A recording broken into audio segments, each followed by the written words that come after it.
I would like to request Mr. Hussain Rizvi sir to please throw some light on the topic.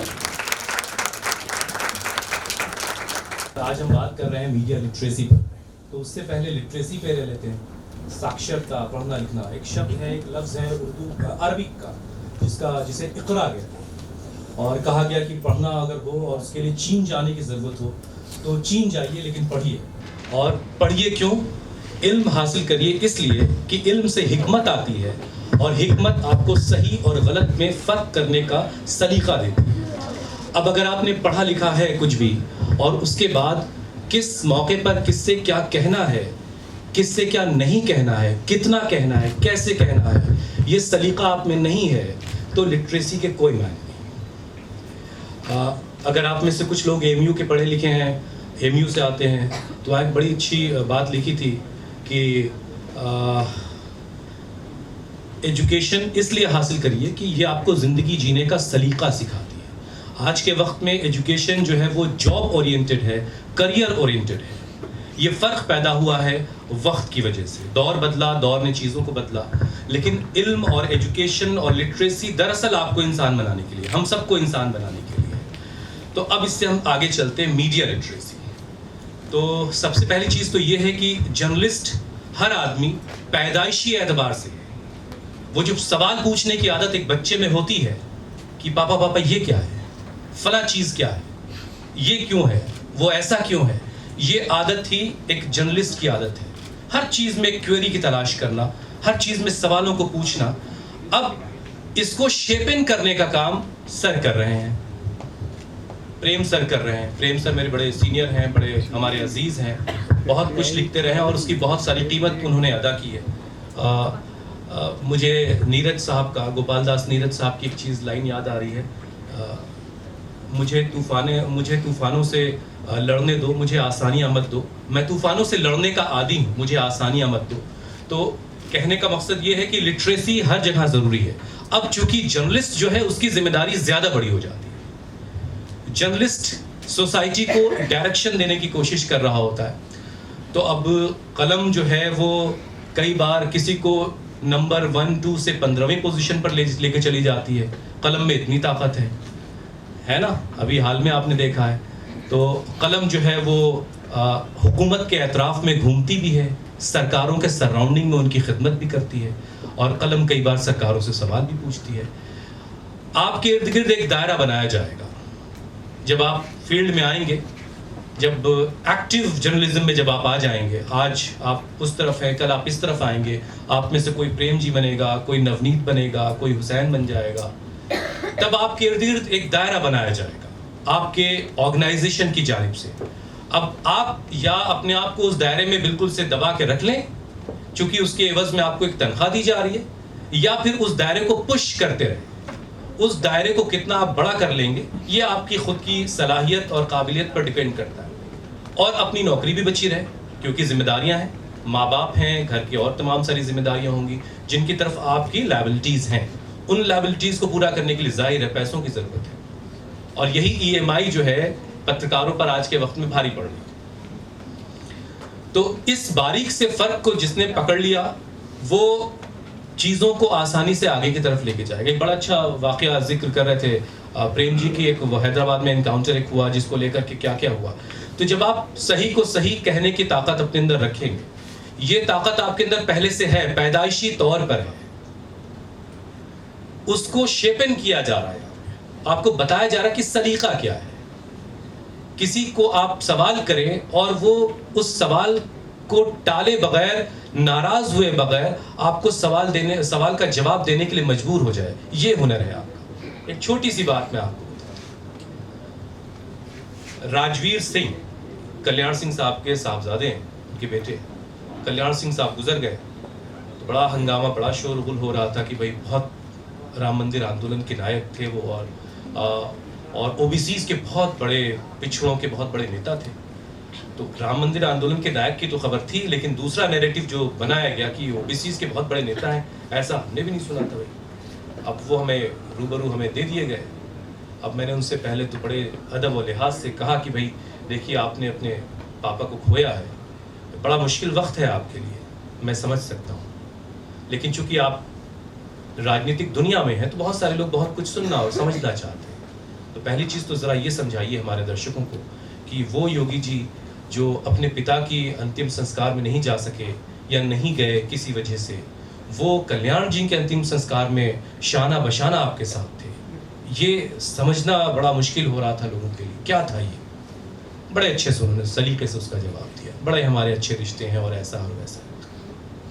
फिर मैं और धीरे धीरे बढ़ता रहा आगे की तरफ। फिर मैंने उनसे पूछ लिया कि भाई ओबीसी के बहुत बड़े नेता थे, अभी हाल में बताया जा रहा है, तो ये विरासत अब आपके पास आ रही है या आपके साहबजादे जो यूपी में सरकार में है उनको संभालने को दी जा रही है? तो वो भी गोलमोल सा जवाब दे के चलेगा आगे। लेकिन अगला सवाल उनके लिए काबिल बर्दाश्त नहीं था। मैंने उनसे पूछा कि भाई राम मंदिर का शिलान्यास हुआ, दुनिया याद कर रही थी कि कल्याण सिंह साहब नजर आएंगे, वो नजर नहीं आए, बड़ा लोगों ने मिस किया। अब मैंने क्या कहा, बड़ा लोगों ने मिस किया भाई। अब वो सवाल से उनको असहज हो गया, लेकिन कुछ कह नहीं सके कि नहीं वो उनकी तबीयत ठीक नहीं थी। और आप में से बहुत सारे लोगों को हो सकता है ये पता हो कि उस दिन क्या, मैं उसमें और डिटेल में नहीं कहना। कहने का मकसद ये है कि आप जिस जगह पर हैं अपनी उस जगह को माकूल तरीके से, सही तरीके से इस्तेमाल करने की कोशिश कीजिए। इसका ये मतलब नहीं कि बहुत हीरो बनती दिखाने की ज़रूरत है। वक्त के हिसाब से, फिर मैंने कहा हिकमत बहुत अहम बात है, और इस वर्ड को अगर आप समझ लेंगे तो अपनी चीज़ों को बहुत आसानी से आगे टैकल भी कर सकेंगे।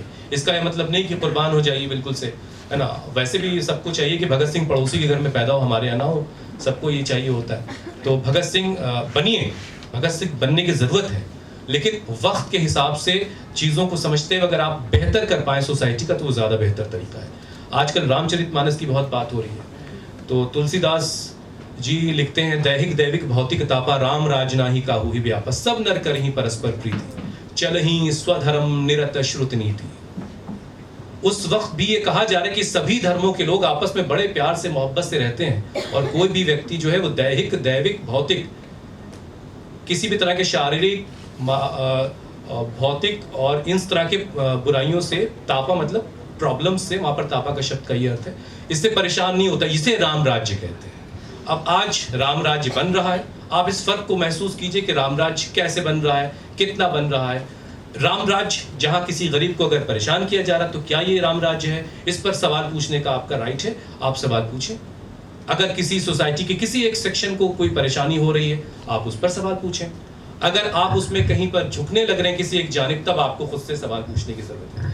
मैं शहर फैजाबाद से आता हूँ, जो अब नहीं रहा, फिर भी कहीं इधर उधर सांसें ले रहा। परसों मेरे पास एक मैसेज आया, वाहन, एक यूपी गोफ्ट की एक वेबसाइट है जहाँ से लाइसेंसेस इश्यूज होते हैं, तो मेरे पास मैसेज आया कि आपका लाइसेंस डिलीवर हो गया है फैज़ाबाद में। तो मुझे देखकर खुशी हुई, चलिए कहीं कहीं सांसें ले रहा है। तो उसी शहर के एक शायर हैं, ब्रिज नारायण चकबस्त, जनरली चकबस्त फैज़ाबादी वो कहे जाते हैं, अब आप उन्हें चकबस्त अयोध्यावी कह सकते हैं। तो उन्होंने बहुत पहले एक शेर लिखा कि जुबां को बंद करो या मुझे असीर करो, मेरे ख्यालों को बेड़ी पिन्हा नहीं सकते। अभी जो ख्याल है ना, इस ख्याल को कलम के जरिए कागज पे उतारना कैसे है, या एक कैमरे के सामने डिलीवर कैसे करना अपने लफ्जों में, इसमें समझ और हिकमत अगर आप इस्तेमाल करेंगे तो आपको आने वाले वक्त में दुश्वारियों का सामना नहीं करना। दुश्वारियां उस तरह की कि नहीं ये फला बोल का है, ये फला बोल का है, ये नहीं। आप हर एक सही बात को सही कहिए, हर एक गलत बात को गलत कहिए। अभी आज के दौर के एक शायर हैं वसीम बरेलवी साहब, वो कहते हैं कि उसी को जीने का हक है इस ज़माने में, इधर का दिखता रहे और उधर का हो जाए। तो ये मत कीजिएगा। तो आप हमारा मुस्तकबिल हैं, बहुत सारी दुश्वारियां हैं अनडाउटेडली। अब आते हैं खबरों के फैक्ट चेक और उस पर, जिस पर हम मीडिया लिटरेसी की बात कर रहे हैं। सूचनाओं का अंबार लगा है, इंफॉर्मेशन का भरमार है, आपके हाथ में फोन है और फोन दिया ही गया है, इसीलिए दिया गया कि आप उलझे रहे उसमें। एक सड़क पर 3 व्हीलर रिक्शा खींचने वाला आदमी के हाथ में एंड्रॉयड फोन है, मैं ये नहीं कहता कि उसके हाथ में नहीं होना चाहिए, उसके हाथ में होना चाहिए, इंफॉर्मेशन उस तक पहुंचनी चाहिए, लेकिन इंफॉर्मेशन को समझने की सलाहियत उसके पास कितनी है, वो सही गलत में क्या फर्क कर पा रहा है, वो वही अच्छा ये फलां लोग ऐसे होते हैं, ये ढमक लोग ऐसे होते हैं, यही हो रहा है। तो आपकी जिम्मेदारी ये है कि आप उस तक जो इंफॉर्मेशन पहुंच रही है उसको बेहतर तरीके से लिटरेट करें। आप सरकार से भी ये सवाल पूछें कि आप इस इंस्टीट्यूशन से कल बाहर निकलेंगे, कल आप यहाँ का जो आउटपुट है वो बाहर जाएगा ग्राउंड पर, आप पूछें कि आपके लिए क्या इंतजाम किया हुकूमत ने। अगर हर तरफ इंस्टीट्यूशन में जर्नलिज्म पढ़ाया जा रहा है, हर एक कॉलेज में, हर एक यूनिवर्सिटीज़ में वो जो बच्चे निकल रहे हैं, उन बच्चों के मुस्तकबिल के बारे में हुकूमत क्या कर रही है, सरकार क्या कर रही है, ये सवाल पूछिए कि भाई आपका क्या होगा आने वाले वक्त में। एक आईटी का पढ़ा हुआ बच्चा जब बाहर निकलता है तो उसको जो ब्रेक मिलता है वो किस लेवल पे आकर उसको पहली तनख्वाह मिलती है, और आपको जो पहली तनख्वाह मिलने वाली वो कितने पर मिलने वाली है। तो कुछ ऐसा ना हो कि आपको मैं असहज कर दूं Ajay ji, I am sorry. तो ज़रूरत इस बात की है कि हम हक बात को करते रहें, कहते रहें। हो सकता है कई बार आपको स्क्रीन पर कहने का मौका ना मिले, अपने पर्सनल उस पर कहिए, सही और गलत की बात को जो कहना है उसको कहते रहिए। अच्छा, इसमें एक चीज़ और होती है, चूँकि सियासत हमारे समाज से बिल्कुल अलग नहीं है, तो फैक्चुअली करेक्ट होना और पॉलिटिकली करेक्ट होना, दो ये बातें भी बड़ी इंपॉर्टेंट हैं। आज के वक्त में ये बड़ा हो रहा है। मैं किसी सियासी पार्टी का नाम लिए बगैर ये आपको सिर्फ बता देना चाहता हूँ कि सियासी तौर पर करेक्ट होने का मतलब ये होता है कि कई बार कुछ सच है लेकिन मैं इनसे वो सच कह दूंगा तो मासेस को उसका नुकसान होगा, इसलिए मैं वो सच नहीं यहाँ कहूँगा। तो वो सच को छिपाना झूठ बोलना नहीं है, क्योंकि उससे मास को नुकसान हो रहा है, बड़ी आबादी उससे अफेक्ट हो जाएगी, इसलिए उस बात को वहां पर डाउन कर देना है। खबरों को सेलेक्ट करते वक्त ये बहुत ख्याल रखा जाता है, रखा जाना चाहिए। अब रखा जा रहा नहीं जा रहा वो तो सर बताएंगे। आजकल दो तरह की मीडिया का बड़ा शोर है, एक तो गोदी मीडिया बहुत हो रहा है, तो ठीक है, लेकिन उसमें भी बहुत सारे लोग ऐसे हैं जो अपने अपने दायरों में रहते हुए कोशिश कर रहे हैं कि चीज़ें कैसे चलाई जाए और कैसे बेहतर आउटपुट दिया जाए। अब आपके कंधों पर ये जिम्मेदारी आने वाली है। तो फैक्ट चेक की बात यह है कि खबरों को हमेशा आगे डिलीवर करने से पहले उसको ज़रूर ये देखें कि वो कितनी सही है, कितनी गलत है। अलग अलग प्लेटफॉर्म्स पर चेक कर लें। प्रेम जी जैसे लोगों से, जो आपके सीनियर्स, उनसे बात करने कि सर ये चीज़ है तो कैसे है, क्या ये वाकई मुमकिन है, ऐसा हो सकता है। आपने फ़ौरन उसको लिया और उसको आगे बढ़ा दिया, कहीं किसी जगह पोस्ट कर दिया। पहले तो खुद को बचाइए इससे। जब आप खुद बच जाएंगे तब दूसरे को बचा पाएंगे। तो ये हर दौर में होता रहा। तो सिर्फ दौर को शिकायत हम नहीं कर सकते कि ये दौर बड़ा ख़राब हो गया, ऐसा नहीं है। इस दौर में भी बेहतर जर्नलिस्ट काम कर रहे हैं। आप प्रेम जी की आर्टिकल्स अलग अलग प्लेटफॉर्म्स पर देख सकते हैं, आप पढ़ सकते हैं, आपको पता चलेगा कि उन्होंने क्या लिखा है और किस तरीके से लिखा है। एक बहुत छोटी सी बात और एग्जाम्पल के तौर पे मैं कह के आगे बढ़ता हूँ। माइक मैं अजय जी के हवाले कर दूंगा, क्योंकि बहुत बातें हो रही हैं आजकल की, हर तरफ जहाँ जाइए बहुत भीड़ है, बहुत भीड़ है। और आप में से ज़्यादातर बच्चों के जहन में ये बात होगी, यार बड़ी आबादी बढ़ रही है, बहुत पब्लिक हो गई, और फिर उसके बाद किसी एक खास समुदाय, किसी एक खास सेक्शन को इसके लिए जिम्मेदार बता दिया जाएगा। और आप में से ज़्यादातर लोग ये मानने लगे होंगे कि हाँ यार ऐसा है, क्योंकि बहुत वक्त से ये चीज़ फीड की जा रही है। अब इसमें काम नहीं किया किसी ने। देश की पार्लियामेंट के अंदर देश के केंद्रीय मंत्री जो हैं वो ये बता चुके हैं कि नहीं भाई ऐसी कोई बात नहीं, लेकिन वो खबर डाउन कर दी गई। आपने कभी TFR के बारे में सुना है? जानते हैं आप में से कुछ लोग? TFR, चलिए, total fertility rate. Prem ji का बड़ा अच्छा आर्टिकल भी है उस पर, पढ़िएगा। अभी हम 2.1 के आसपास है, मैं सही हूं प्रेम जी? और अगर हम इससे नीचे चले गए तो हम जवान देश नहीं रह गए। आपको बार बार इसी परसेप्शन पे और इसी लाइन ऑफ थॉट पे सोचने के लिए कहा जाता है कि यार आबादी बहुत बढ़ गई, इसलिए काम नहीं कर पा रही सरकारें। आपने कभी यह ख्याल नहीं किया कि अगर आप लखनऊ से हैं, अगर आप दिल्ली से हैं, आप भोपाल से हैं, आप पटना से हैं, तो आपके पटना के 200 किलोमीटर के सराउंडिंग में क्या कोई नया पटना बना? क्या कोई लखनऊ के आसपास कोई ऐसा लखनऊ दूसरा तैयार किया सरकार ने? यह सवाल पूछिए आप सरकार से, क्या कर रहे हैं आप? यह आबादी किसी एक जगह क्यों सिमट रही है? मैं फैजाबाद ऐसा शहर अपने माँ बाप को छोड़ करके क्यों चला? आप अपने अपने शहरों से निकल करके इन शहरों तक क्यों आए? क्योंकि आपको अपने आसपास वो चीजें फराहम नहीं की गई। तो जाहिर है आबादी आपको बढ़ी हुई दिखेगी, और जब आप इसको स्टडी करेंगे तो आपको कुछ और कहानी समझ में आएगी। तो इसी को कहते हैं लिटरेट होना। और वो लिटरेसी भी किसी काम की नहीं है जो मासेस को नुकसान करे, जिससे हजारों लोगों की जाने जाने का खतरा हो, उससे भी खुद को रोकना। इसी को प्रेम जी जैसे लोग जब हेड कर रहे होते हैं तो अपनी टीम को बताते हैं कि ये खबर हटा दो, इससे सोसाइटी को नुकसान हो सकता है। इसको दूसरे लहजे में फिर हम बताएंगे, खबर को खबर की तरह तो बताना ही होगा, लेकिन ये सवाल आपको पूछना होगा कि भाई फला चीज। अब मैंने पिछले कुछ वक्त में नोएडा और दिल्ली के अस्पतालों का कुछ हाल देखा। हमारे एक दोस्त जो है वो एक्सीडेंट का शिकार हो गए, और जो मैंने देखा मुझे बहुत तकलीफ हुई। लेकिन मैं सोच रहा था कि कहाँ हैं ये खबरें, क्यों नहीं आ रही ये खबरें? तो आप जहां कहीं जाएं, एक्टिव जर्नलिज्म में जाने से पहले भी आप सोसाइटी के लिए फायदेमंद हों कैसे? अगर सोसाइटी आपको अपना नहीं रही है तो इसका मतलब यह है कि आप सोसाइटी के लिए फायदेमंद नहीं है। मैं आपको से मुराद खुद को कह रहा हूं। आप किसी के लिए फायदेमंद हो जाइए, देखिए वो कैसे आपको अपनाता है, कैसे आपको गले लगाता है। हालांकि कई मानों में यहां भी हम थोड़ा सा गलती कर रहे हैं। गंगा हमें फायदा पहुंचा रही है, हम गंगा को गंदा कर रहे हैं। पर्यावरण हमें जिंदगी दे रहा, हमारा एनवायरनमेंट हमें ऑक्सीजन देता है, हम उसको भी गंदा कर रहे हैं। और वो लोग जो नदियों को मां नहीं कहते, वो भी अपनी नदियों को साफ रखते हैं। तो बहुत सारे लेवल पर चीजों को करने की जरूरत है। तो और यहीं पर फर्क है लिटरेसी का। जब भी आपसे गंगा के नाम पर जज्बाती होने के लिए कहा जाए ना, तो आप पूछिए भाई हमारी गंगा साफ क्यों नहीं है? गंगा मैया की जय के नारे लगाइए, लेकिन वो साफ भी तो होनी चाहिए। जब तक आप तक आने वाली जो तनख्वाहें हैं, आप तक आने वाला जो पैसा जो आपको आएगा, और आप उससे अपने माँ बाप के लिए, अपने घर के बच्चों के लिए, अपने आसपास के लोगों के लिए जो कुछ करना चाहते हैं, वो उसका इंतजाम होगा। तो ये इंतजाम करना, एक प्रेम जी से मैं डिस्कस कर रहा था, एक आर्टिकल है, आर्टिकल ऑफ लाइफ हमारे कॉन्स्टिट्यूशन का। सरकार की जिम्मेदारी है, एक एक जान की जिम्मेदारी है सरकार की। इवन कि बाहर से किसी आए सैलानी की भी जिम्मेदारी, मैं ठीक कह रहा हूं ना?